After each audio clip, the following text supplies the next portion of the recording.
మోహన్ బాబుకు హైదరాబాద్ ఎల్బీ నగర్ కోర్టులో ఎదురు దెబ్బ తగిలింది. జల్పల్లి ఇంటి వివాదంపై గతంలో కోర్టుకెళ్లారు మోహన్ బాబు. గతంలో మోహన్ బాబుకు అనుకూలంగా తీర్పిచ్చింది కోర్టు. అయితే కోర్టును తప్పుదోవ పట్టించారని కొన్ని ఆధారాలను సమర్పించారు మనోజ్ న్యాయవాది. దీంతో మోహన్ బాబుకు అనుకూలంగా ఇచ్చిన తీర్పును కొట్టేసింది ఎల్బీ నగర్ కోర్టు. తప్పు చేసిన కోర్టు క్లర్కుకు మెమో జారీ చేసింది.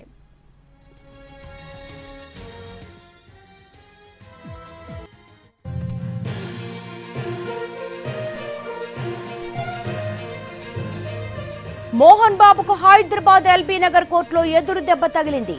జల్పల్లి ఇంటి వివాదంపై గతంలో కోర్టుకెక్కారు మోహన్ బాబు. గతంలో మోహన్ బాబుకు అనుకూలంగా తీర్పిచ్చింది కోర్టు. అయితే కోర్టును తప్పుదోవ పట్టించారని కొన్ని ఆధారాలు సమర్పించారు మనోజ్ న్యాయవాది. దీంతో మోహన్ బాబుకు అనుకూలంగా ఇచ్చిన తీర్పును కొట్టేసింది ఎల్బీ నగర్ కోర్టు. తప్పు చేసిన కోర్టు క్లర్కుకు మెమో జారీ చేసింది.